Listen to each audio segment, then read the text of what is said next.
ప్రభునందు ప్రియమైన దేవుని వాళ్ళారా, దేవుని యొక్క మహాకృపను బట్టి మనము ఈ ఆదివారం ఆయన సన్నిధి చేరుకున్నాం. అందుకై దేవుని మహింపరుస్తున్నాను. చేరి వచ్చిన ప్రియులైన మీ అందరికీ మన దేవుడు రక్షకుడైన యేసుక్రీస్తు ప్రభుల వారి పేరిట నా హృదయపూర్వక వందనములు తెలియజేస్తున్నాను.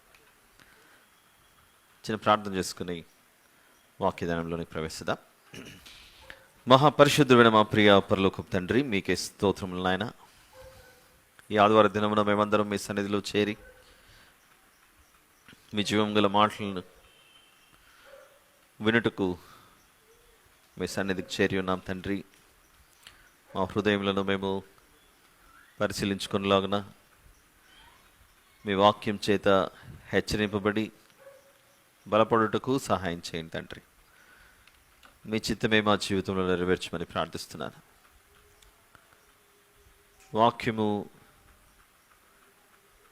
మేము జీవించుటకు శరీరధారిగా యేసు ప్రభు భూమి మీదకి 2000 సంవత్సరాల క్రితం వచ్చి ఉన్నాడని, ఆ వాక్యమే రూపం దాల్చి శరీరముతో మా మధ్యలో నివసించడని నమ్ముచున్నాం, విశ్వసిస్తున్నాం. పరిశుద్ధ గ్రంథంలో ఉన్న విలువైన అమూల్యమైన విషయంలో మాకు బయలుపరచమని వేడుకొనొచ్చు. మీ దాసునిగా మీ బిడ్డల మధ్యలో నిలవబెట్టారు. ఏ రీతిగా ప్రకటించవలనో సహాయం చేయండి తండ్రి. గ్రహించుటకు గ్రహింపు శక్తిని మీ బిడ్డలకు అనుగ్రహించమని వేడుకొనొచ్చు. మా ప్రభువును ప్రియరక్షకుడైన యేసుక్రీస్తు ప్రభుల వారి పేరిట మీకే సమర్పించి ప్రార్థించి వేడుకొంచున్నాను తండ్రి. ఆమేన్.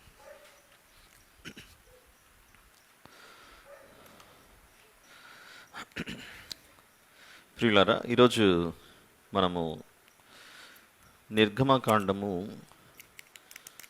12వ అధ్యాయాన్ని ఉత్తర ప్రత్యుత్తరాలుగా చదువుకున్నాం. అలానే మత్తయి సువార్త 26వ అధ్యాయం,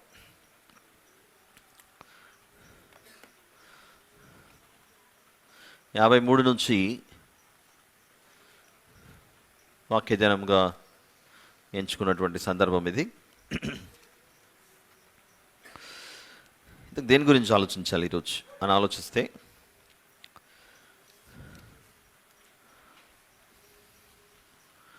మత్తయి సువార్త 26లో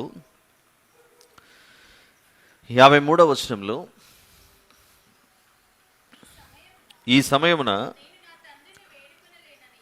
నేను నా తండ్రిని వేడుకొనలేననియు వేడుకొనిన ఎడల ఆయన 12 సేనా వ్యూహముల కంటే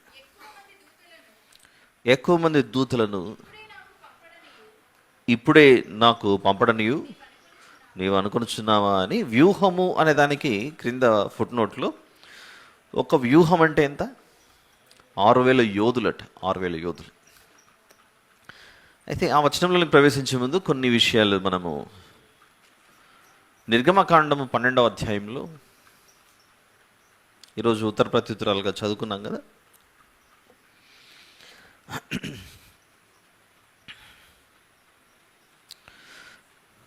ఈరోజు చాలా విషయాలు మనము ధ్యానించాలి.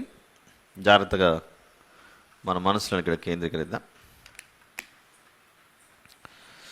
నేను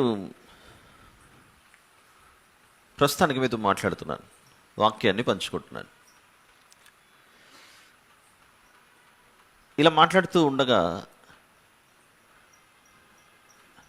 ఊపిరి ఆగిపోయింది, నేను చనిపోయాను.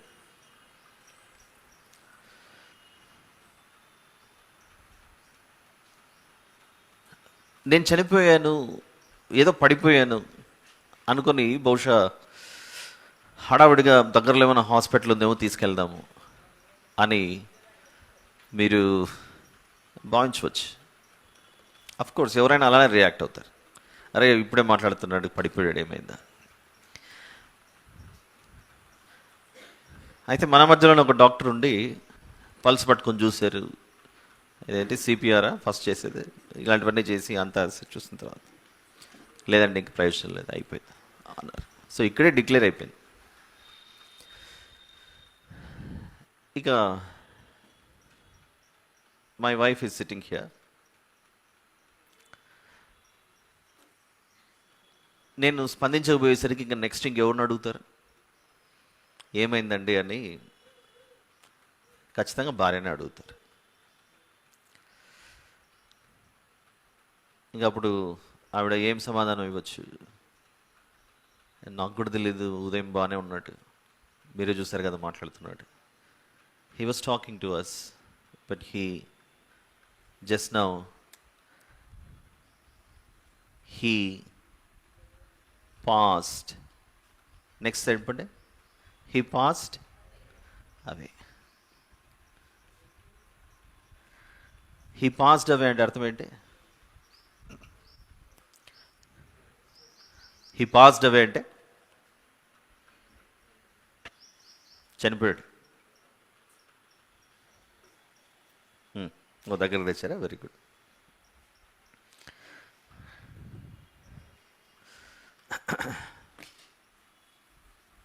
సరే,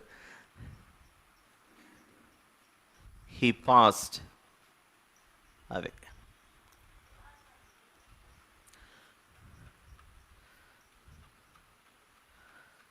ఈ సైడ్ ఉన్న వాళ్ళకి కనబడుతుందా? రైట్, అంతే కదా. ఇంకా ఎవరైనా చనిపోతే మర్యాదపూర్వకంగా ఎవరు కూడా వీడు చచ్చాడండి అని అయితే చెప్పరు. ఎవరికైనా కోపం ఉంటుంది. హీ పాస్డ్ అవే అంటారు.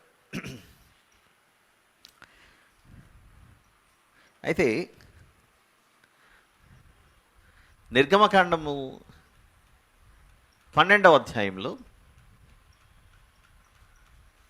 పాస్ ఓవర్ అనేది ఒకటి కనబడుతుంది.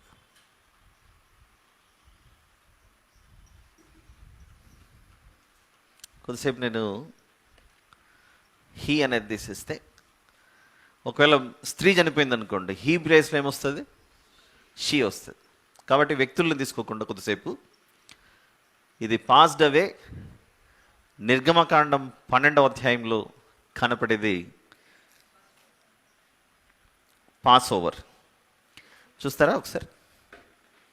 11వ వచనం, నిర్గమకాండము 12వ అధ్యాయము 11వ వచనం. Book of Exodus chapter number 12 verse number 11. మీరు దానిని తినవలసిన విధమేదనగా, మీ నడుము కట్టుకొని, మీ చెప్పులు తొడుగుకొని, మీ కర్రలు చేత పట్టుకొని త్వరపడుచు దాన్ని తినవలను, అది యెహోవాకు. ఇంగ్లీష్ బైబిల్ ఉంటే ఆ పస్కా బలిని ఏ విధంగా పిలిచారో ఒకసారి చదవగలరా? It is the Lord's Passover. There are two words. One is passed away, another one is Passover.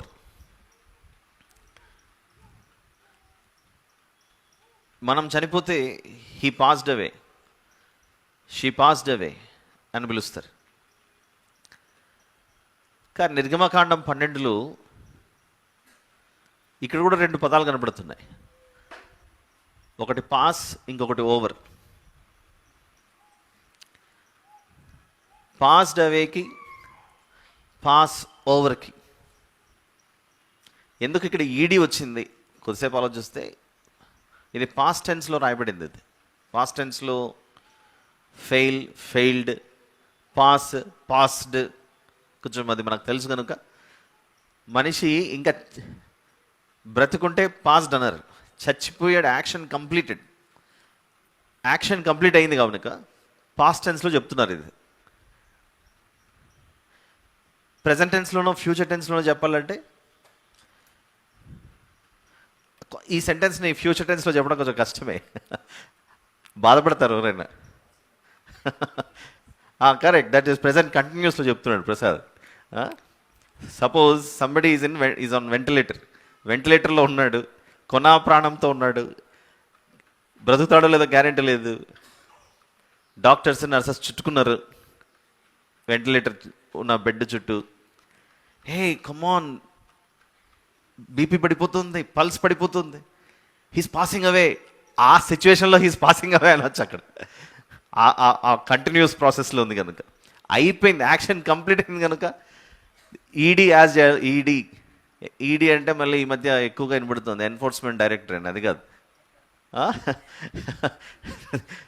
Past టెన్స్లో రాయబడింది కనుక ఇది పాస్డ్ అవే అయింది. ఇది పాస్ ఓవర్గా పిలువబడుతుంది. మనము ఈ విషయాలు ఆలోచించాం జనరల్గా. నిర్గమకాండం 12లో అదెందుకు పాస్ ఓవర్ అయ్యింది? అక్కడ కూడా జనాలు చనిపోయారు. ఐగుప్తులో ఆ రోజు రాత్రి ప్రతి ఇంట్లో ఒక డెడ్ బాడీ ఉంది. ఫరో సింహాసనం మొదలుకొని ఆ దేశంలో ఉన్న ప్రతి ఇంటిలో ఒక శవం అయితే ఉంది. తెలుసు కదా మనకు. ఆ రోజు అర్ధరాత్రి మరి అందరి ఇళ్లలో ఒక డెడ్ బాడీ ఉన్నా దే పాస్డ్ అవే అని ఐగుప్తీయులను గురించి మాట్లాడకుండా దానిని ఎందుకో హీబ్రూ లాంగ్వేజ్లో అయితే దీన్ని PASACH అనే పసాక్ అని పిలుస్తారు. ఏమైంది, కనపడట్లేదా? పెద్దగా రాయాలా? ఇంకా రాయాల్సింది చాలా ఉంది అందుకే. ఓకే, నిజానికి ఏమిటిది అని ఆలోచిస్తే ఇప్పుడు 12వ అధ్యాయము మొదటి వచనాలు చూద్దాం. మోషే అహరోనులు ఐగుప్తు దేశంలో ఉండగా యెహోవా వారితో ఇలాగ సెలవిచ్చెను, నెలలలో ఈ నెల మీకు మొదటిది, ఇది మీ సంవత్సరమునకు మొదటి నెల. మీరు ఇశ్రాయేలీయుల సర్వ సమాజంతో ఈ నెల దశమి నాడు వారు తమ తమ కుటుంబముల లెక్క చొప్పున ఒక్కొక్కడు గొర్రె పిల్లనైనను మేక పిల్లనైనను అనగా ప్రతి ఇంటికి ఒక్కొక్క గొర్రె పిల్లనైనను ఒక మేక పిల్లనైనను తీసుకునవలెను. చాలు సిస్టర్. ఈ సంఘటన ఎవరికైనా బహుశా ఇది అవగాహన లేకపోతే నేను ఒకసారి మరీ జ్ఞాపకం చేస్తున్నాను. ఇశ్రాయేలీయులు ఐగుప్తులో నుండి బయలుదేరే ముందు చివరిగా జరిగిన సంఘటనల్లో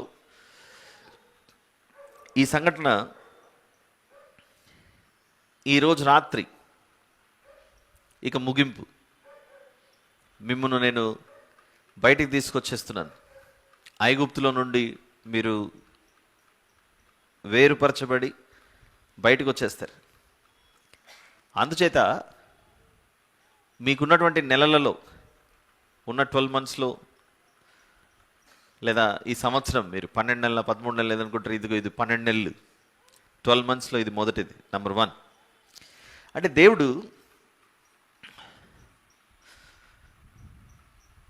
డివైడ్ చేస్తున్నారు వీళ్ళిద్దరిని. ఇశ్రాయేలీయులకు ఈ పస్కా బలి లేదా పాస్ ఓవర్ అనే దాన్ని ప్రవేశపెట్టినప్పుడు లోకమేమన్నా అనుకుని I'm separating you from Egyptians. ఈ సపరేషన్లో చూపిస్తున్నది ఐడెంటిఫికేషన్. ఐడెంటిఫికేషన్ అంటే ప్రత్యేకమైన గుర్తింపు. ఏమిటి ఐడెంటిఫికేషన్? గుర్తించడం. ఇక్కడ ఫరో ఉన్నాడు, ఓకే, ఇక్కడ దేవుడు ఉన్నాడు.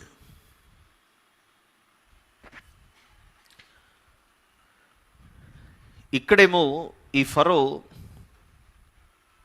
బీ విత్ అస్ అంటున్నాడు, మాతో ఉండాలి, ఏ స్టేజ్లో ఉండాలో మాట్లాడుతున్నాడు.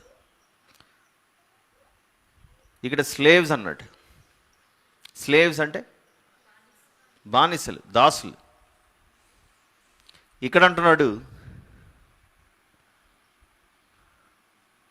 సన్స్ అంటున్నాడు.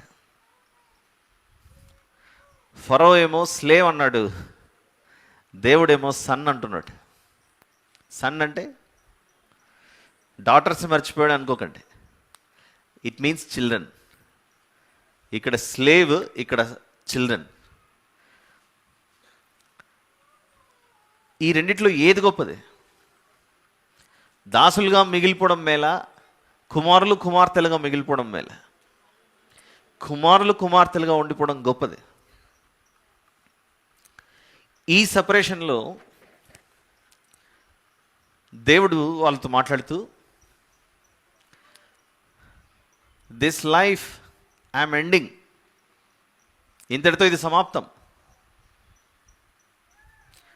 ఇది ప్రారంభం, ఇది ఎప్పుడో ప్రారంభమైంది, కానీ మీకు తెలియదు. నేను మిమ్మల్ని ప్రత్యేకపరచుకుంటున్నాను.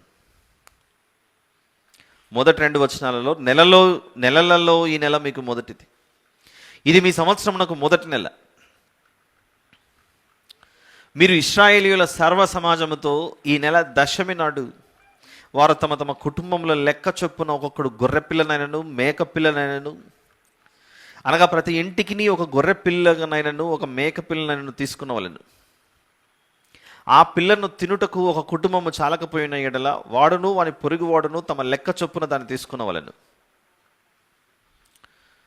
ఆ గొర్రె పిల్లను భుజించుటకు ప్రతి వాని భోజనము పరిమితిని బట్టి వారిని లెక్కింపవలను. నిర్దోషమైన ఏడాది మగపిల్లను తీసుకున్నవలను. నిర్దోషమైన, ఈ పాస్ ఓవర్లో ఏముండాలట? నిర్దోషమైన, తెలుగులో కొంచెం నిర్దోషమైన అంటే అందరు ఉన్నారు కనుక పరిశుద్ధమైనటువంటిది. ఎన్నో రోజు తీసుకోవాలి? చెక్ చేయండి బైబిల్ని మీరు. 3వ వచనంలో ఉంది, ఈ నెల దశమి నాడు. ఈ నెల దశమి నాడు అని అంటే 10వ తేదీ. 10వ రోజు తీసుకొని గొర్రెపిల్లలు ఇంటికి తెచ్చుకున్నాక ఎన్నో రోజు దాన్ని బలి ఇవ్వమంటున్నాడు చూడండి. ఈ నెల 14వ దినం వరకు మీరు దానిని ఉంచుకునేవాళ్ళని. 14th డే వరకు అది ఇంకా బ్రతికే ఉండాలి. తర్వాత ఇశ్రాయేలీయుల సమాజపు వారందరూ తమ తమ కూటములలో సాయంకాలం మందు దాన్ని చంపి దాని రక్తము కొంచెము తీసి తాము దాని తిను ఇండ్ల ద్వారా బంధపు 2 నిలువు కమ్ముల మీదను పైకమ్మి మీదను చల్లి. అంటే ఎలాంటి యానిమల్ని తీసుకోమంటున్నాడు? బ్లేమ్లెస్ అంటే నిర్దోషమైనటువంటిది. ఏం తెలియజేస్తున్నాడు దేవుడు? ఈ రాత్రి ఏం జరగబోతుందంటే, listen to this carefully. There will be death in Egypt. ఇది ఇజ్రాయెల్. ఓకే, మనం అనుకుంటాం ఈ ఇజ్రాయెల్లో, ఐగుప్తు దేశంలోనే, ఒకే దేశమే ఇది, ఇక్కడ మరణం ఉంది, ఇక్కడ మరణం లేదని మనం అనుకుంటాం. But if you observe, there is death here also. ఇక్కడ మరణం ఉంది, ఇక్కడ మరణం ఉంది. Do you all agree? How? ఇక్కడ మనిషి, ఇక్కడ సబ్స్టిట్యూట్ అంటే మనిషికి బదులుగా. ఇక్కడ ఒక సబ్స్టిట్యూట్, ఇక్కడ డైరెక్ట్ మనిషి అవుట్. ఇక్కడ ఒకసారి ఊహించుకుందాం పరిస్థితి. ఈజిప్ట్లో ఒక 1 year క్రితం ఎప్పుడో మ్యారేజ్ అయింది ఒకరికి. ఈ 12వ అధ్యాయంలో డెత్ ఎంటర్ అయ్యే ముందు ఈ ఫోన్ ఎవరిదో రింగ్ అవుతుంది.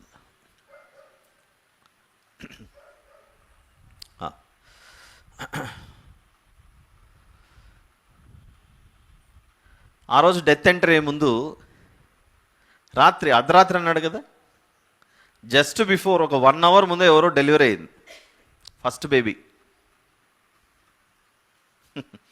మ్యారేజ్ తర్వాత first child. For example, death అన్నది రాత్రి 12 గంటలకు మొదలైంది అనుకోండి ప్రతి ఇంట్లో. ఇక్కడ పసిబిడ్డ 11:58కో 59కో పుట్టాడు. First child to that parent లేదా టు దోస్ పేరెంట్స్. ఇలా పుట్టాడు, ఆన్ ది స్పాట్ అవుట్, అంతే. ఇక్కడ అంతే కదా. ప్రతి ఇంట్లో ఒక మరణం ఉంటుంది, జ్యేష్ఠ సంతానం నశించిపోతుందని చెప్పాడు. సాధారణంగా మనం ఏమనుకుంటామంటే పెద్ద పిల్లలు జ్యేష్ఠ సంతానం అంతా చనిపోయిందని మనం అనుకున్నప్పుడు మన ఊహల్లో ఎలా కనబడతారంటే, ఈ ఊహల్లో బాగా పెరిగి పెద్దగై బాగా తిరుగుతూ ఆ స్టేజ్లో మన ఊహల్లోకి వెళ్ళిపోతాం.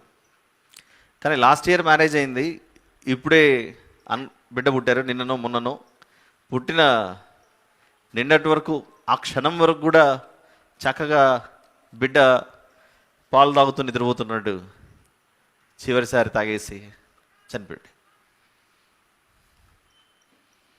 అమ్మా ఇలా జరిగిందా అని మనకు అనిపిస్తుంది ఇప్పుడు. Of course that's a truth. ప్రతి జ్యేష్ఠ సంతానం చనిపోతుందంటే, ఇప్పుడు మనకు ఈ మాట నేను చెప్పిన తర్వాత వినేవాళ్ళకి మనకేమనిపిస్తుందంటే, ఐగుప్తులో ఇంత ఘోర వధ జరిగినప్పుడు, ఆ రోజు వధ అంటే నా ఉద్దేశం కత్తి తీసుకొని నరకడం కాదు, భయంకరమైన ఈ మరణం సంభవించినప్పుడు వింటున్న మనకేమనిపిస్తుందంటే, అంత చిన్న బిడ్డలు వాళ్ళు ఏం చేశారు? ఐగుప్తులో ఫరో ప్రజలు చేసిన దానికి ఇప్పుడు ఇలా పుట్టాడు బిడ్డ, అప్పుడు చనిపోవడం ఏంటి అని మనకు అనిపించవచ్చు. కానీ 400 సంవత్సరాలకు పైబడి ఇశ్రాయేలీయులు ఐగుప్తులో ఉన్నప్పుడు ఫరో ఒక్కడే వీరితో బానిసత్వం చేయించుకున్నాడా? ఐగుప్తీయులు మొత్తం ప్రజలందరూ కలిసి వీరితో దాసత్వం చేయించుకొని కఠినంగా మగబిడ్డ పుడితే చంపేయండి అలా స్టార్ట్ అవుతుంది. నిర్గమకాండము 1వ అధ్యాయంలో ఒక రూల్ పాస్ అవుతుంది, మీరు గమనిస్తే. అంటే గతంలో మనుషులు చేసిన పాపాలు వారిని అంత ఈజీగా విడిచిపెట్టవు. పాపాలు విడిచిపెట్టడం కాదు, పాపము చేశామా, ఎవరికైనా అన్యాయం చేశామా, ఆ విషయాన్ని దేవుడు నీకు మరియు బుద్ధి చెప్పేంత వరకు విడిచిపెట్టాడు. నిర్గమకాండం 1వ అధ్యాయంలో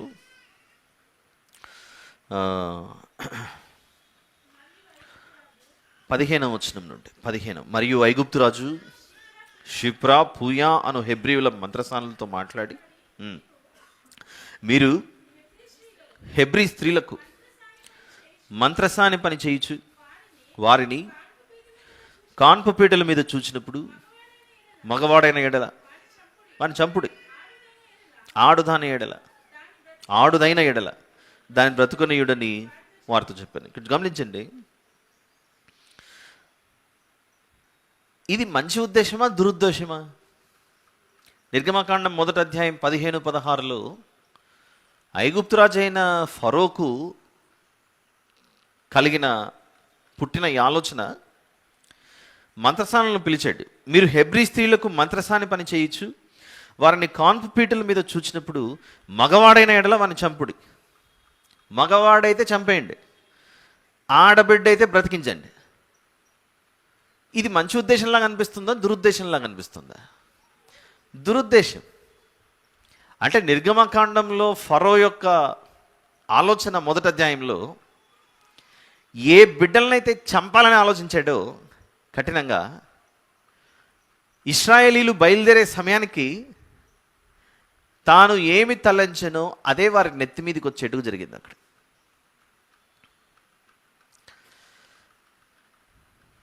అంటే వేరే వారి బిడ్డల విషయంలో అయితే ఒక మనసు, నీ సొంత బిడ్డల విషయంలో అయితే ఒక మనసా? అంటే వారికి తీర్పు జరగాలి అని అంటే వారు తలపెట్టినది వారికే గుణపాఠం వచ్చేట్టుగా చేయాలి, ఇలా ఆలోచించాలి. తర్వాత 2, సాధారణంగా ఇశ్రాయేలీయులేమో ఈ సందర్భంలో జరుగుతున్న ఈ ఇన్సిడెంట్లో వీళ్ళందరూ, ఈ ఇశ్రాయేలీయులంతా ఎవరికి మొరపెట్టారు? దేవునికి మొరపెట్టారు. దేవునికి మొరపెట్టారు, ప్రభు మా కష్టాలు ఎక్కువైపోయినాయి. ఇక్కడ ఉన్నటువంటి ఐగుప్తీయులందరూ ఎవరిని సంప్రదిస్తున్నారు? ప్రతిదానికి ఐగుప్తీయుల ఆశ్రయం ఫరో అయ్యాడు, ఇశ్రాయేలీయుల ఆశ్రయం దేవుడయ్యాడు.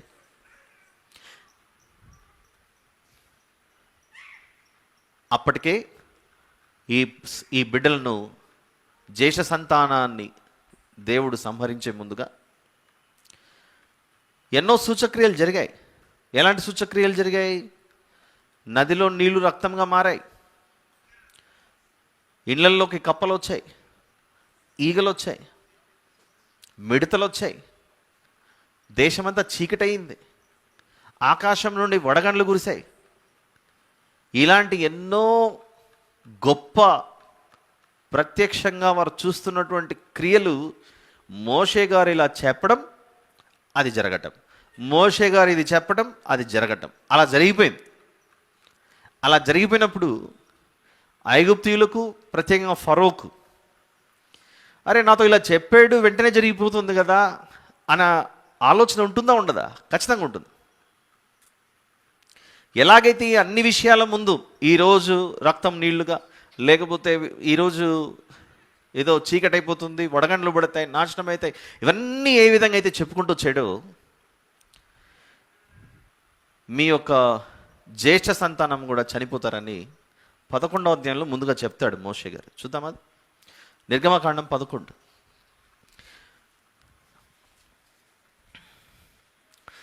4వ వచనం నుండి.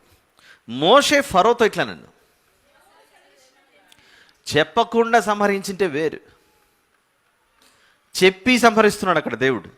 మోషే ఫరోతో ఇట్లా, నన్ను యెహోవా సెలవిచ్చినదేమనగా, మధ్యరాత్రి నేను ఐగుప్తు దేశంలోనికి బయలు వెళ్ళదను, అప్పుడు సింహాసనం మీద కూర్చున్న ఫరో తొలిపిల్ల మొదలుకొని తిరగలి విసురు దాసి తొలిపిల్ల వరకు ఐగుప్తు దేశమందలి తొలిపిల్లలందరూ చచ్చెదరు, జంతువులలోను తొలిపిల్లలన్నీ చచ్చాను. అంటే సాధారణంగా ఇంట్లో గొప్పగా చెప్పుకునేది మా పెద్ద కుమారుడు అండి, మా పెద్ద కొడుకు అండి, మా పెద్ద కుమార్తె అండి. సో ఒక ఫ్యామిలీకి అదొక ప్రైడ్ మూమెంట్. మా పెద్ద కొడుకు అండి ఇంట్లో, తర్వాత పెద్ద కుమారుని తర్వాత మిగిలిన వాళ్ళు పుట్టారనుకోండి, కొంచెం 2-3 ఏళ్ళ తర్వాత, 4 ఏళ్ళ తర్వాత వీళ్ళు పుట్టిన తర్వాత ఈ సిబ్లింగ్స్ ఎవరైతే ఉంటారో, బ్రదర్స్ సిస్టర్స్, వారి డిపెండెన్సీ పెద్దగా అయిన తర్వాత ఎవరి మీద ఎక్కువగా ఉంటుందంటే, మా ఇంటికి పెద్దన్న అండి, పెద్దన్న అని ఆ ఇంటి యొక్క గౌరవం, ఆ ఇంటి యొక్క కీర్తి ప్రతిష్టలు అవన్నీ ఎక్కువగా ఎవరికి వెళ్ళిపోతుంటాయంటే పెద్దవాడికి వెళ్ళిపోతుంటాయి. మా ఇంటి పెద్ద కొడుకు అండి, పెద్ద కూతురు అండి, ఇలా చెప్తుంటారు. నువ్వు ఎవరినైతే, దేన్నైతే ఆశ్రయించి విశ్వాసం ఉంచి పెట్టుకున్నావో, ఆ గర్వం, ఆ ప్రైడ్ సమస్తము ఒక రాత్రిలో తొలగించేశాడు దేవుడు అక్కడ. ఇప్పుడు ఇందాక చెప్పిన ఎగ్జాంపుల్లో రాత్రి 12 గంటలకు జరిగింది, ఒక క్షణం, ఒక నిమిషం ముందు పుట్టాడు, తర్వాత చనిపోయాడు. ఆ ఇంట్లో అరే మా కొడుకు పుట్టాడండి, ఏదైనా స్వీట్లు పంచుదామని స్వీట్ డబ్బా కొరకు లడ్డు తేవాలా, మైసూర్ పాక్ తేవాలా అని ఉదయం లేచి పంచాలనుకున్న ఆ క్షణానికి పంచుకునే సమయంలో బిడ్డ డెడ్ బాడీ అయిపోయి ఉన్నాడు అక్కడ. ఒకప్పుడు నిర్గమకాండం 1వ అధ్యాయంలో మంత్రసానులకు ఫరో చెప్పిండేది అదే కదా, మగబిడ్డ పుడితే పెద్దోడు లేడు, చిన్నోడు లేడు, మూడోవాడు లేడు, ఏం లేదు. అక్కడ గమనించండి, నిర్గమకాండం 1వ అధ్యాయంలో first son, second son, third son, fourth son అనేది లేదు అక్కడ. Any male child you kill them. Order pass అయింది అక్కడ. The difference between cruelty and mercy. Cruelty ఏంటంటే ఒకరిని బ్రతికించి ఇంకొకరిని వదిలేసేయి అనేది కాదు. నిర్గమకాండం 1వ అధ్యాయంలో క్రూరత్వం ఏ మగబిడ్డ పుట్టినా కూడా చంపేయండి. కానీ ఇక్కడ నిర్గమకాండం 11లో ఆ బిడ్డలు బ్రతికుండగా చెబుతున్నాడు, ఇదే నీకు చివరి అవకాశం. This is the last and final opportunity. మిగిలిన విషయాలు మోషే గారు ఫరోతో ఎలాగైతే మాట్లాడాడు, ఈ విషయం కూడా మాట్లాడాడు, చెప్పాడు. శవం లేని ఇల్లు అనేది ఉండదు అని చెప్పాడు. ముందుగా 9 జరిగిపోయాయి. గొప్ప గొప్ప కార్యాలన్నీ, మిడతలు రావటము, కప్పలు రావటము, ఈగలు రావటము, ఇవన్నీ జరిగిపోయాయి. చీకటి అవ్వడం, ఇవన్నీ జరిగిపోయాయి. నీళ్ళు రక్తంగా మారటం. ఆ 9 సంఘటనలు చెప్పినట్లుగా జరుగుతున్నప్పుడు, ఈరోజు మా ఇంట్లో డెడ్ బాడీ ఉంటుందట చెప్పాడు మోషే అనే విషయం, సరే ఫరో అంటే వినలేదు, ఫరో ప్రజలన్నా వినిండాలి కదా, అది కూడా వినలేదు, అది కూడా చేయలేదు. ఇప్పుడు ద మోస్ట్ ఇంపార్టెంట్ రెఫరెన్స్ దగ్గరకు వస్తున్నాం. 7వ వచనం, ఈ నెల 14వ దినం వరకు మీరు దాన్ని ఉంచుకున్న వెళ్ళను. తర్వాత ఇశ్రాయేలీల సమాజపు వారు అందరూ తమ తమ కూటములలో సాయంకాలం అందు దాన్ని చంపి దాని రక్తము కొంచెము తీసి తాము దాని తిను ఇండ్ల ద్వార బంధపు 2 నిలువు కమ్ముల మీదను పై కమ్మి మీదను చల్లి. ఆ 7వ వచనంలో మీరు గమనిస్తే, ఈ గొర్రె పిల్లలు కానీ మేక పిల్లలు కానీ చంపండి, దాని రక్తాన్ని తీసుకోండి. దాని రక్తాన్ని తీసి 2 నిలువు కమ్మీళ్ళు, ఇది డోర్ పోస్ట్, దీని మీద ఈ రక్తం పూయండి అంటున్నాడు. లోపల ఇల్లు ఇది.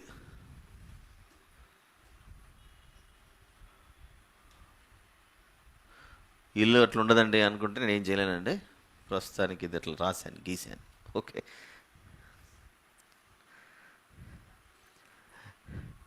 ఈ ద్వారబంధాల మీద రక్తం పూయండి అంటున్నాడు. ఓకే, ఎవరు కూడా బయట ఉండకండి, లోపల ఉండాలంటున్నాడు. అంటే ఇంట్లో జనాలంతా ఇటు ఉండాలి, లోపల ఉంటారు, బయటికి రాకూడదు, లోపల ఉండాలి. డోర్ క్లోజ్ అవుతుంది. అది రక్తం. ఇల్లు, ఇంటికి డోరు, బాగుంది చూడండి స్ట్రక్చర్. ఇది ఒక ఇల్లు, ఆ ఇంటికి డోర్ బయట ఉండకూడదు, డోర్ లోపల ఉండాలి, దీనికి అంతా రక్తం. ఇక్కడికైనా ఇల్లులు ఉన్నాయి, ఇక్కడ కూడా ఇల్లులు ఉన్నాయి.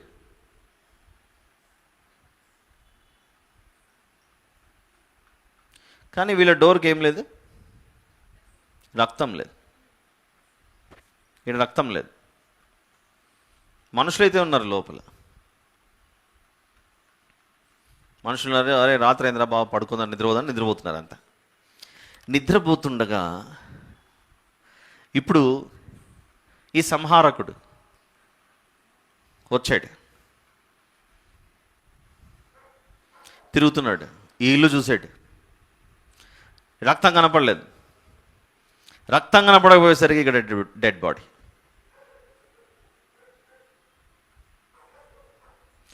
ఇక్కడ చూశాడు, రక్తం కనపడింది.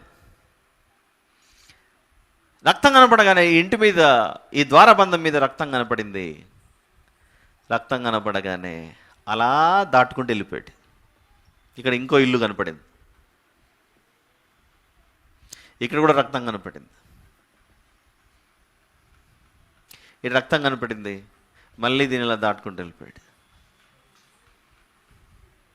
దాటుకుంటూ వెళ్ళిపోయిన ఈ సందర్భమే గాడ్ పాస్డ్ ఓవర్.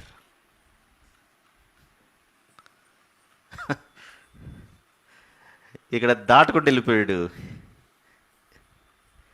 ఇక్కడ దాటుకోకుండా లోపలికి వెళ్ళగానే ఈ డెడ్ బాడీ హీ ఆర్, లేదా ఇట్లా రాద్దాం బాగుంటుంది, ఇక్కడ పాస్డ్ అవే అయ్యింది.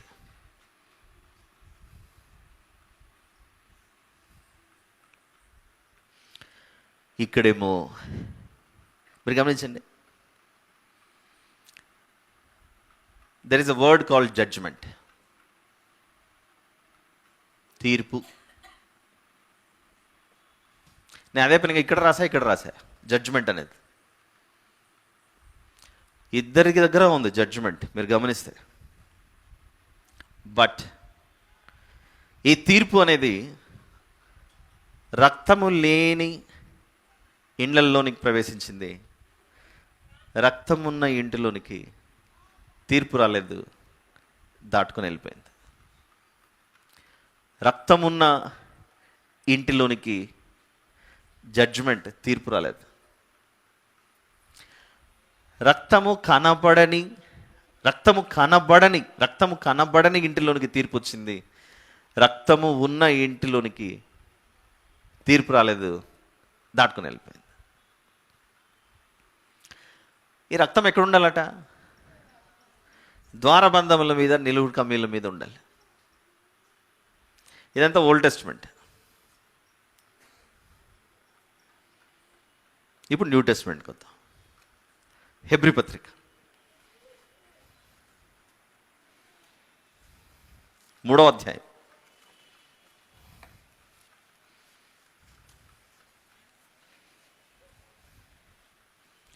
హెబ్రీ పత్రిక 3వ అధ్యాయం 6వ వచనంలోని చివరి మాట చదవండి.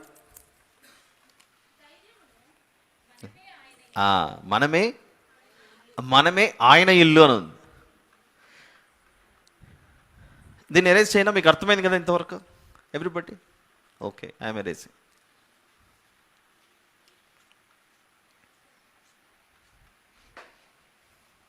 మనమే ఆయన ఇల్లు.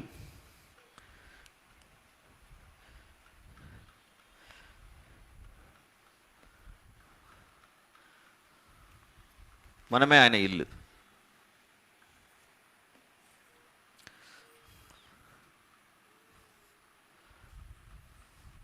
అంటే దేవుని గురించిన విషయాలు చెప్పడానికి ఎంత కష్టపడాల్సి వస్తుంది చూడండి. మనమే ఆయన ఇల్లు. ఇది మన ఇల్లు. ఓకే,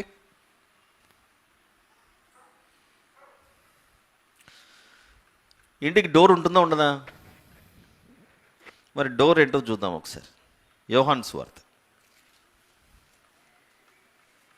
మనము దేవుని ఇల్లు. మరి మన ఇంటికి డోర్ అవసరం వద్దా? కావాలి.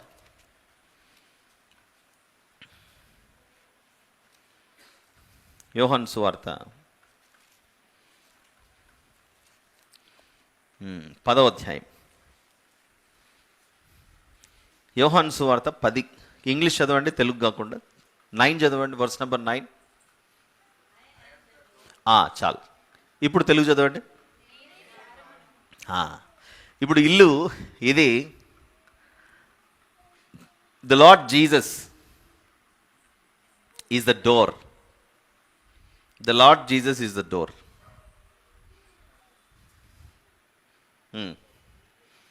చూసారా, రక్తం కాబట్టి మేము రెడ్ పెన్ తెచ్చుకున్నాం. యా ఇప్పుడు ఇల్లేమో మనం, విఆర్ ఇక్కడ యేసు ప్రభు.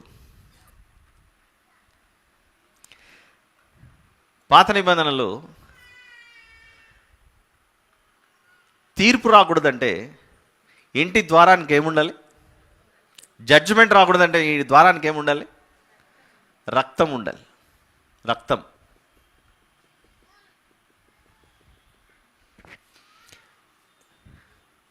మనమే ఆయన ఇల్లు అన్నప్పుడు ఇక్కడ యేసు ప్రభువుని నమ్మిన వారు, ద లార్డ్ జీసస్ ఫాలోవర్స్,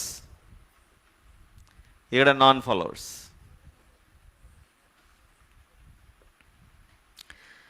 ఇక్కడ ద్వారం, ఇల్లైతే ఉంది, ద్వారం మాత్రం ఎవరు కాదు?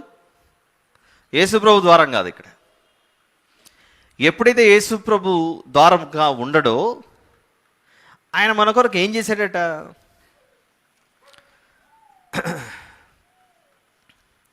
ఆయన మన కొరకు మత్తయి సువార్తలోను ఒకసారి చూద్దాం.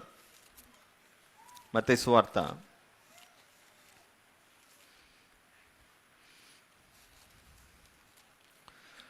26వ అధ్యాయం. మత్తయి సువార్త 26, 27, 28 వచనాల్లో ఆయన గిన్నె పట్టుకుని కృతజ్ఞతాస్తులు చెల్లించి వారికి ఇచ్చి, దీనిలోని మీరందరూ త్రాగుడి, ఇది నా రక్తం, ఇది నా రక్తం అన్నాడు. అసలు రక్తం ఇవ్వాలంటే ఆయన ఏమవ్వాలి? యోహాను సువార్త 1:29, gospel of John chapter 1 verse number 29.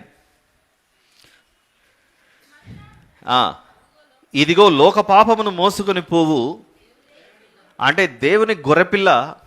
ఎవరిని పిలుస్తున్నారు దేవుని గొర్రెపిల్ల అని? యేసు ప్రభువే ద ల్యాంబ్ అంటున్నాడు ఇక్కడ. యేసు ప్రభు ద ల్యాంబ్. నిర్గమకాండం 12లో గొర్రెపిల్లను వధించారు, ఆ రక్తాన్ని తీసుకొని ఇక్కడ పూసారు. ఇప్పుడు యేసు ప్రభు గొర్రెపిల్ల అయితే ఈ గొర్రెపిల్లను తీసుకొని మనుషులు ఏం చేశారు? చంపారు. అందుకే ఆయన చివరి రాత్రి భోజనం చేసేటప్పుడు ఇది నా రక్తం అన్నాడు. ఆయన మన పాపముల కొరకు రక్తం చిందించాడు అనేది మన అందరికీ తెలుసు. యోహాన్ గారు రాసిన మొదటి పత్రిక 1వ అధ్యాయము 9వ వచనంలో 7వ వచనంలో చివరి మాట చదవండి సిస్టర్. యోహాన్ గారు రాసిన మొదటి పత్రిక 1:7. యేసు రక్తము అనేది ఒకటి ఉంది, ప్రభు యొక్క రక్తం. ప్రభు రక్తము ప్రభు రక్తం అనేది ఒకటి ఉంది. ఆయనే ల్యాంబ్ అయ్యాడు. ఆ గొర్రెపిల్ల రక్తం ఇదిగో ఈ ద్వారబంధాల మీద ఉండాలట. దీనిని ఇప్పుడు పరిస్థితి ఇక్కడ జడ్జిమెంట్ వచ్చింది మనకు ఓల్డ్ టెస్ట్మెంట్లో. తీర్పు, రక్తం లేని ఇంటికి తీర్పు వచ్చింది. రక్తం ఉన్న ఇంటిలో ఏమొచ్చింది? సాల్వేషన్ వచ్చింది. తెలుగులో దీన్ని రక్షణ. రక్తం ఉన్న ఇంటికి రక్షణ, రక్తం లేని ఇంటికి తీర్పు. రక్తం ఉన్న ఇంటికేమో రక్షణ, రక్తం లేని ఇంటికేమో తీర్పు. Do you agree with this according to the old testament? నిర్గమకాండం 12లో ఏ ఇంటి మీద అయితే రక్తం ఉందో ఆ రక్తం ఉన్న ఇంటిలో ఉన్న ప్రతి ఒక్కరికి ఏమొచ్చిందంటే రక్షణ వచ్చింది. రక్తము లేని ఇంటికి తీర్పు వచ్చింది. అసలు ఈ రక్తం ఎలా వచ్చింది ఓల్డ్ టెస్ట్మెంట్లో? ఒక ల్యాంబ్, ఒక గొర్రెపిల్ల, ఒక మేకను తీసుకుని వధించారు, ఆ రక్తం తీసుకొని పెట్టుకున్నారు. ఇక్కడికి వచ్చిన తర్వాత క్రొత్త నిబంధనలో యేసు ప్రభువే దేవుని గొర్రెపిల్ల, ఆయన రక్తం చిందింపబడింది, మనమే ఆయన ఇల్లు అంటున్నారు. ఇప్పుడు యేసు ప్రభు యొక్క రక్తము ఏ ఇంటి మీద ఉంటుందో ఆ ఇంటిలో నీకేం రాదు? ఏం రాదు? జడ్జిమెంట్, తీర్పు రాదు. రక్తమున్న ఇంటిలోనికి ఏమొస్తుంది? సాల్వేషన్, రక్షణ వస్తుంది. రక్తమున్న ఇంటిలో రక్షణ, రక్తం లేని ఇంటిలో తీర్పు. దాన్నే రోమాపత్రిక 8:1 అలా రాశాడు. ఎలా రాశాడో చదవండి ఇప్పుడు. కాబట్టి ఇప్పుడు క్రీస్తు యేసునందున్న వారికి క్రీస్తు యేసునందున్న వారికి ఏ శిక్షా విధి లేదు. రోమాపత్రిక 8:1 చూసారా? Letter to Romans chapter number 8 verse number 1. For therefore there is no condemnation for those who are in the Christ Jesus. ఒకరోజు వస్తుంది. ఏ రోజు?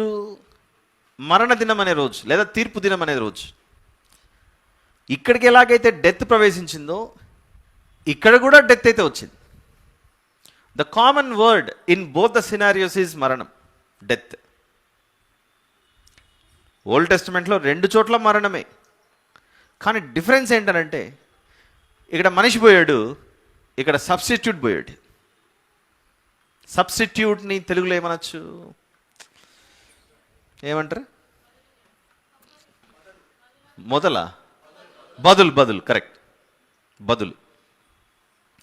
ఇక్కడేమో ఇక్కడ మనిషి పోవట్లేదు, మనిషికి బదులుగా గుర్రపిల్ల చనిపోయింది, మనిషికి బదులుగా మేకపిల్ల చనిపోయింది.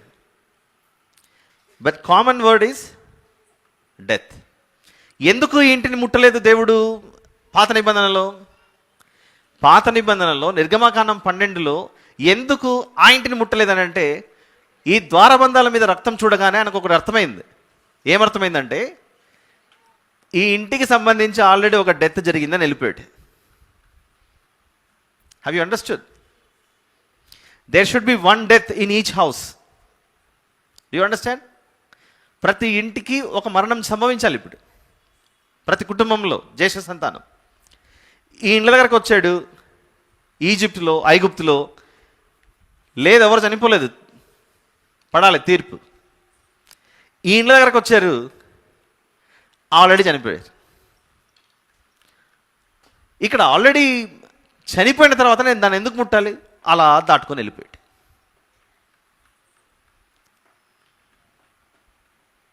ఇలా దాటుకొని వెళ్ళేసరికి ఇప్పుడు ఇక్కడ ఒక ఇల్లు చూపించాను, ఒక 100 ఇళ్ళు ఉన్నాయనుకుందాం. ఇక్కడ 100 ఇళ్ళు ఉన్నాయనుకుందాం. 100 ఇండ్లకు రక్తం ఉంది, ఇలా చనిపోయినటువంటిది. 100 ఇండ్లకు రక్తం ఉంది. ఈ ఇండ్ల మధ్యలో ఎలాగైతే నడుచుకుంటూ వెళ్ళాడో ఈ ఇండ్ల మధ్య కూడా నడుచుకుంటూ వెళ్ళాడు. ఈ ఇళ్ళని చూశాడు, ఇక్కడ కనపడలేదు. ఈ ఇళ్ళని చూశాడు, ఇక్కడ కనపడింది. ఏం చేశాడు? ఇప్పుడు దాటుకొని వెళ్ళిపోయాడు. దాటుకొని వెళ్ళిపోవడంలో ముఖ్య ఉద్దేశం ఏంటంటే, somebody died already for this house. ఈ ఇంటికి ఎవరో చనిపోయారు already. Someone has already sacrifice their life. Sacrifice ఇక్కడైతే సాక్రిఫైస్, ఇక్కడ జడ్జ్మెంట్. చెప్పినా కూడా వినలేదు ఇక్కడ, చెప్పినా కూడా వినలేదు ఇక్కడ. చెప్పిన తర్వాత విన్నారు, విధేయత చూపించారు, లోపల ఉన్నారు. ఇక్కడేమో బ్లడ్ అప్లై చేయండి డోర్లకు అని చెప్పాడు. చెప్పిన తర్వాత వీళ్ళు దాన్ని పాటించిన దాన్ని ఒబీడియన్స్ అనొచ్చా, విధేయత అనొచ్చా?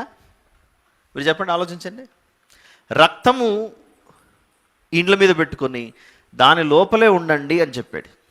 రక్తము ఇండ్ల ద్వారం మీద పెట్టుకొని దాని లోపలే ఉండండి, బయటికి రావద్దండి అని చెప్పాడు. లోపలే ఉండండి అని చెప్పినప్పుడు ఆ మనిషి చెప్పిన దానికి లోబడి లోపల ఉన్నాడంటే దాన్ని ఏమంటారు? ఆ క్యారెక్టర్ని ఏమంటారు? ఒబీడియన్స్ అంటారు. Blood plus obedience is equal to exodus, నిర్గమం. రక్తము మరియు విధేయత. యేసు రక్తము నిన్ను రక్షిస్తుంది అన్నప్పుడు మనము ఆయన ఇల్లు అయితే ఆ రక్తాన్ని మనము తెచ్చిపెట్టుకొని కడిగి మన పాపపు జీవితాన్ని కడిగి వేసుకొని మన ఇంటి మీద పెట్టుకోవడం. ఆ తర్వాత మళ్ళీ బయటికి రాకూడదు. Look at that message there. It's not an easy message. I'm trying to. ఇంటిలోనే ఉండాలి అని చెప్పాడు. ఆ రక్తములోనే ఉండాలి, కానీ రక్తములో నుండి బయటికి రావద్దని చెప్పాడు. బయటికి వచ్చావా ఏం జరుగుతుంది? బయటికి వస్తే judgement.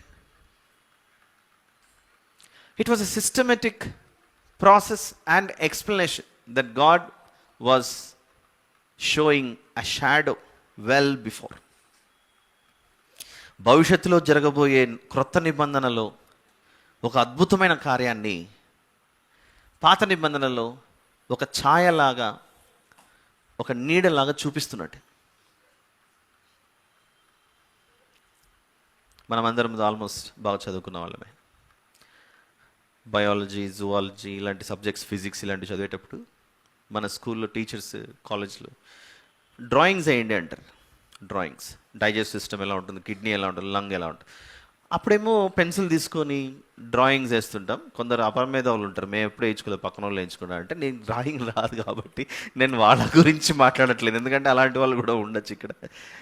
Jokes apart, but the serious fact ఆలోచిస్తే వి draw.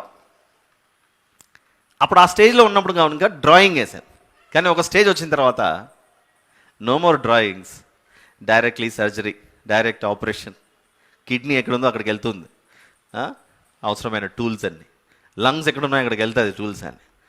There four the old testament was a shadow and the new testament is a reality. పాత నిబంధన ఒక అద్భుతమైన ఛాయ, నీడని చూపిస్తుంది. క్రొత్త నిబంధన దాని యొక్క నిజస్వరూపం చూపిస్తుంది.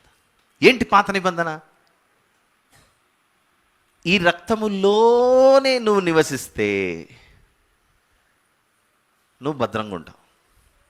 ఈ రక్తంలో నుండి బయటకు వచ్చావా, తీర్పు వచ్చేస్తుంది, జడ్జ్మెంట్. రక్తములో ఉన్నావా, you will save your life, నీ ప్రాణాన్ని కాపాడుకుంటావు. ఈ రక్తంలో లేవా, నువ్వు బయటకు వచ్చి నీ ప్రాణాన్ని పోగొట్టుకుంటావు. ఉంటే నీ ప్రాణం కాపాడబడుతుంది, లేకపోతే ప్రాణం పోతుంది. ఆ రోజు అదే చెప్పాడు అందరికి అక్కడ ఐగుప్తులో.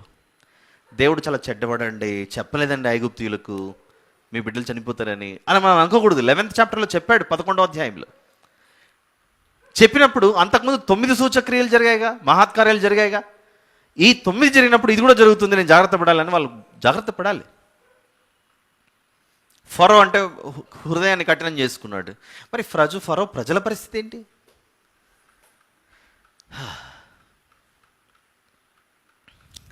ఇప్పుడు వినండి.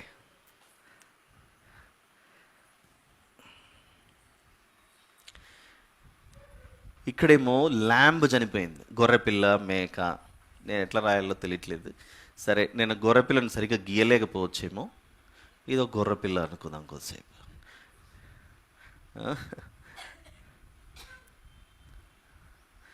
ఓకే, చెవులు ఉన్నాయి. Okay, lamb. ఇక్కడ ల్యాంబ్ చనిపోయి దాని రక్తం పూసేసుకున్నారట.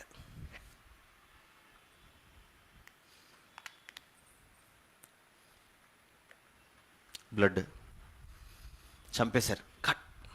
దాని రక్తం అంతా ఇక్కడ పూసేశారు. ఇప్పుడు ల్యాంబ్ ఏమైందో చూద్దాం. ఇప్పుడు 12వ అధ్యాయం నిర్గమకాండం.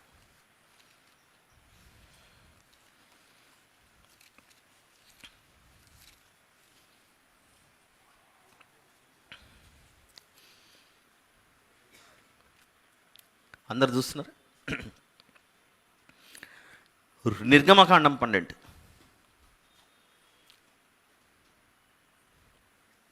ఏడవ వచనం. ఈ నెల 14వ దినం వరకు మీరు దాన్ని నుంచుకొనవలెను.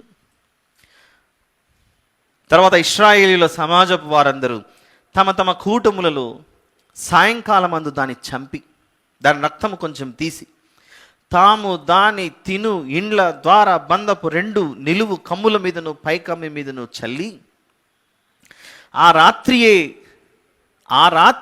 వారు అగ్నిచేత కాల్చబడిన ఆ మాంసమును వారు అగ్నిచేత కాల్చబడిన ఆ మాంసం. ఆ రాత్రియే అగ్నిచేత కాల్చబడిన మాంసం. అంటే గొర్రెపిల్లను ఏం చేశారు? ఇప్పుడు వీళ్ళు రక్తమేమో పూసారు. మీరు చూడండి, ఇది ఒక కట్టెల పొయ్యి అనుకుందాం. అంటే కట్టెల పొయ్యి అంటే నా ఉద్దేశం కర్రలు, ఫైర్ వస్తుంది ఇక్కడంతా, ఫైర్ ఉడకబెట్టలేదు. అంటే ఈ గొర్రెపిల్లని ఏం చేశారు? వీళ్ళు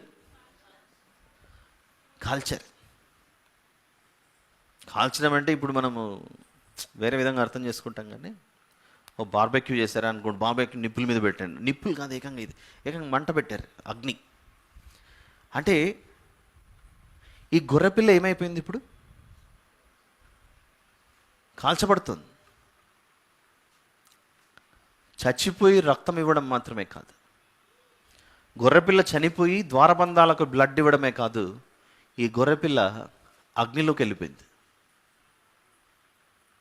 The lamb has gone into fire. Substitute ఫైర్లోకి వెళ్ళిపోయింది. సబ్స్టిట్యూట్ ఫైర్లోకి వెళ్ళిపోయింది. ఇక్కడేమో నో సబ్స్టిట్యూట్, డైరెక్ట్గా వెళ్ళిపోయారు. అంటే ఇక్కడ మరణం, డెత్, ఈ డెత్ని ఇక్కడ ఏమని పిలిచాం మనము? ఈ మరణాన్ని ఇక్కడ జడ్జిమెంట్ అన్నాం. ఏనా వింటున్నారు అందరూ ఎవ్రీబడి? ఇది అర్థం కాకపోతే యేసు ప్రభు మనకి ఏం చేశాడనేది మనకు నిజంగా అర్థమవుతుంది. డెత్ సంభవించింది, మనుషులు చనిపోయారు, దీన్ని జడ్జిమెంట్ అన్నాము. ఇక్కడ డెత్ సంభవించింది, ల్యాంబ్కు సంభవించింది. ఈ ల్యాంబ్ని ఫైర్లో పెట్టేశారు.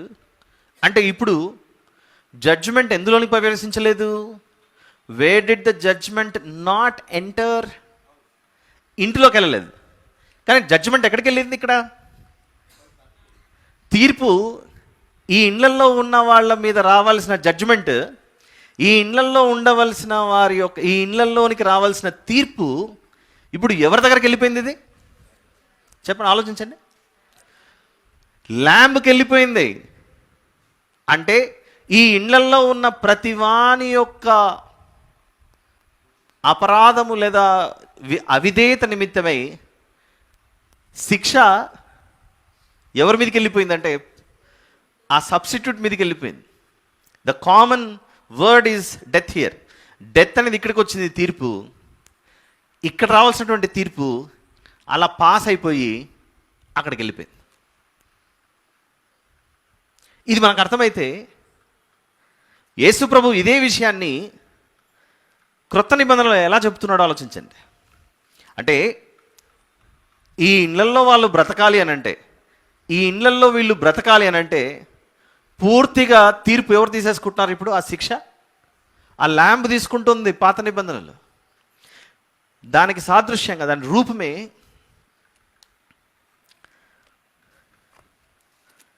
యోహాను సువార్త 12వ అధ్యాయంలో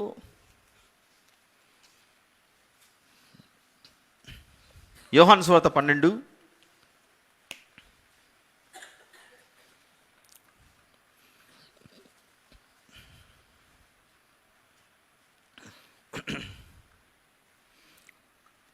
47వ వచనంలోని 2వ మాట చదవండి.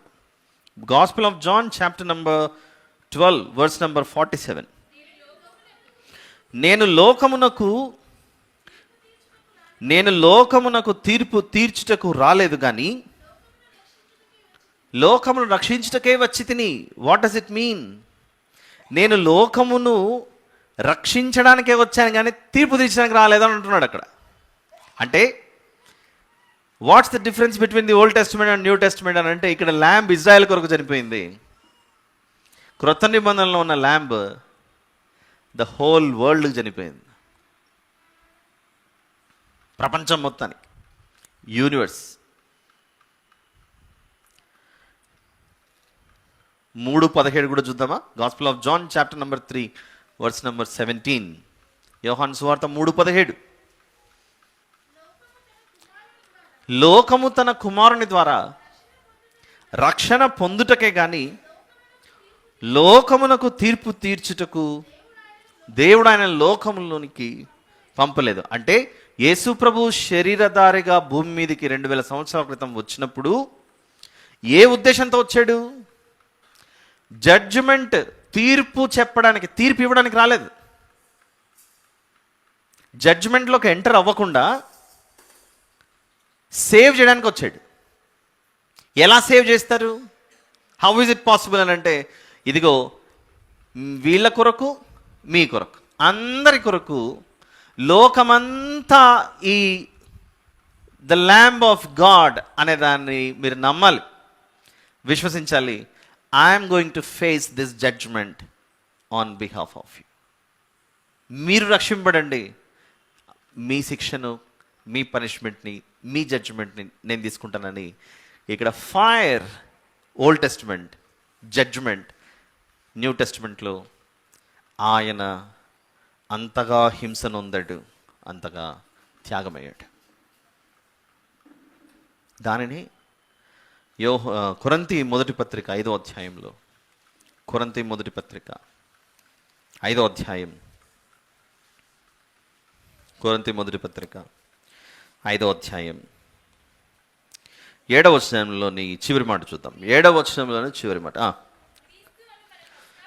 క్రీస్తు అను మన పస్కా పశువు వధింపబడింది. యేసు ప్రభు అను మన పాస్ ఓవర్ ల్యాంబ్ అట. క్రీస్తు అను మన పస్కా పశువు వధింపబడింది. ఇక్కడ మనకు జరిగిన మేలు మామూలు మేలు కాదు. ఇంకా చివరిగా మీరు చూస్తే క్రొత్త నిబంధనలో మన వాక్యదానంగా ఈరోజు మత్తయి సువార్త 26:53 వచనం చదువుకున్నాం. ఆ స్టేట్మెంట్ యొక్క డెప్త్ ఏంటో ఆలోచించండి ఒకసారి. మత్తయి సువార్త 26:53 వచనంలో యేసు ప్రభు పలికిన ఆ మాట యొక్క లోతు, డెప్త్ ఎంతనో మీరు ఆలోచించాలి ఈరోజు. అది ఊరికనే పైపైన మాట్లాడిన మాట కాదు. అది మత్తయి సువార్త 26:53లో రీడ్ అలౌడ్, గట్టి చదవండి. ఈ సమయమున, ఏ సమయమున అది వాస్తవానికైతే గెత్సెమనే అనే తోటలో ఇస్కరియోతు యూదా సైన్యమును తీసుకొని వచ్చి ప్రభువును పట్టుకొని వెళ్ళిపోతున్న సందర్భం అది. మీరు చూడండి, ఆ మాటలో కృప, దయ, జాలి, కరుణ అన్నీ కలిసి ఉన్నటువంటి స్టేట్మెంట్ అది. చూద్దాం ఒకసారి. మేము 47 నుంచి చదువుతాను, ఎక్కువ ఉంది కనుక చూడండి ఒకసారి. మత్తయి సువార్త 26:47. ఆయన ఇంకనూ మాట్లాడుచుండగా 12 మందిలో ఒకడు యూదా వచ్చెను. వానితో కూడా బహుజన సమూహము కత్తులు గుదియలు పట్టుకొని ప్రధాన యాజకుల యొద్ద నుండి, ప్రజల పెద్దల యొద్ద నుండి వచ్చెను. ఆయన అప్పగించేవాడు, నేనెవరిని ముద్దు పెట్టుకుందునో ఆయనే యేసు, ఆయనను పట్టుకుండని వారికి గుర్తు చెప్పి వెంటనే యేసునొద్దకు వచ్చి, బోధకుడా నీకు శుభమని చెప్పి ఆయనను ముద్దు పెట్టుకున్నాను. యేసు, చెలికాడా నీవు చేయవచ్చినది చేయమని తనతో చెప్పగా వారు దగ్గరికి వచ్చి ఆయన మీద పడి ఆయనను పట్టుకుని సైన్యంతో వచ్చాడు ఇస్కరియోతు యూదా. అంతా కత్తులు, గుదియలు, పెద్ద పెద్ద ఆయుధాలు అన్నీ పట్టుకొని వచ్చారు. అంటే వీరిని చూసి మనిషిగా ఉన్నాడు కనుక వారు మనిషే అనుకుంటున్నారు కనుక యేసు ప్రభు పారిపోతాడు అని వాళ్ళు అనుకుంటేనే ఆయుధాలు పట్టుకొని వస్తారు.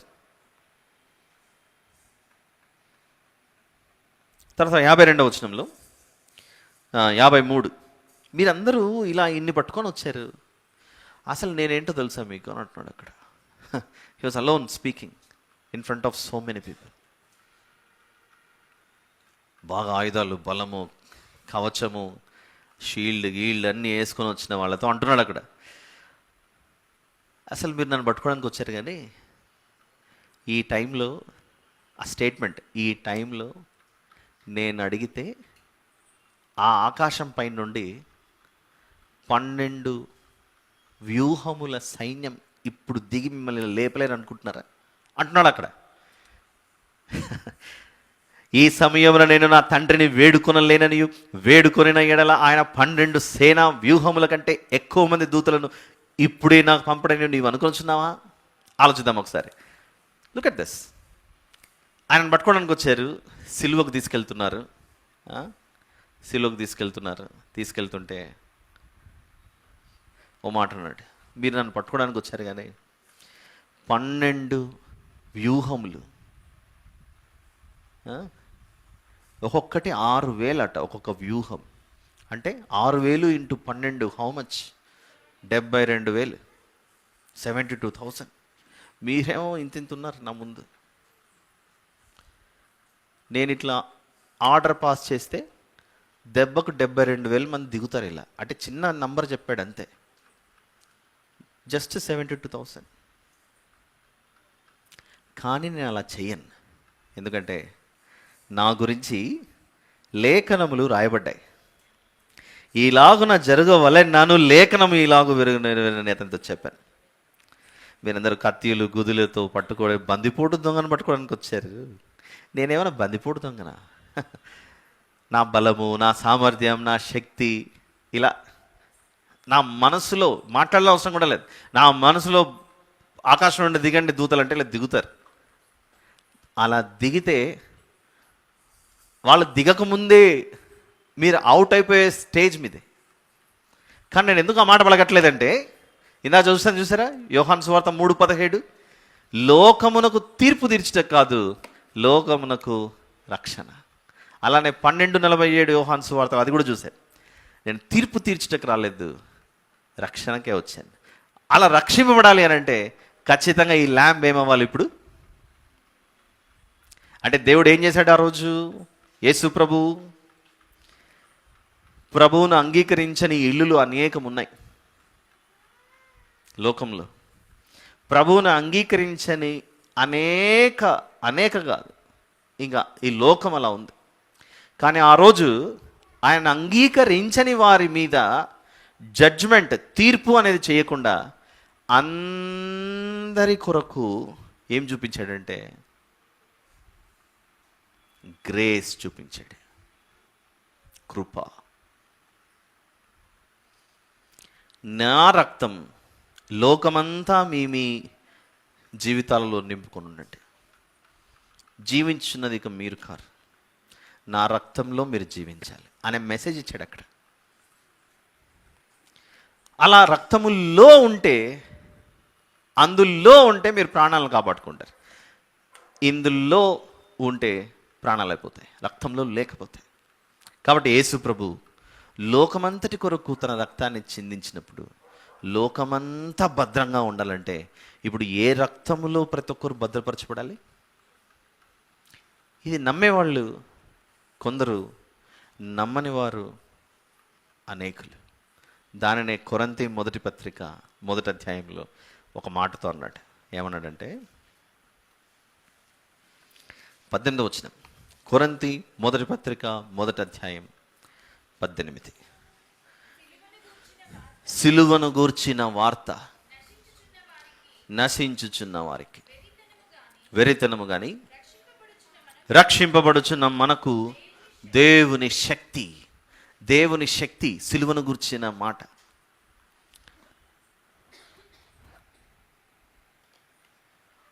నేను అనుకుంటే 12 వ్యూహములు ఇలా దింపుతానన్నాడట, కానీ అనుకోవట్లేదు ఆయన. ఎందుకు? He still waiting.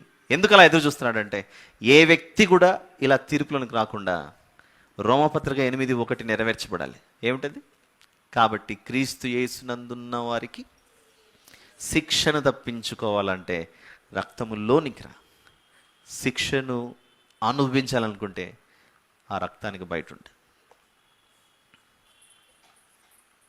ఇంతటితో ఈ సందేశం ఈ వారానికి చిన్ని విరామం. తర్వాయి భాగం వచ్చే ఆదివారం చూద్దాం. అంతకు సెలవు. ప్రార్థన చేసుకుందాం.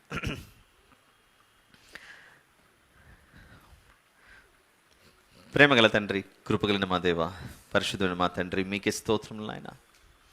విత్తబడిన ఈ వాక్యం మీ బిడ్డలు ఆలోచించడానికి సహాయం చేయమని ప్రార్థిస్తూ మా ప్రభువును ప్రియరక్షకుడైన యేసు ప్రభు వారి పేట అడిగి వేడుకొని సమర్పిస్తున్నాను తండ్రి. ఆమేన్.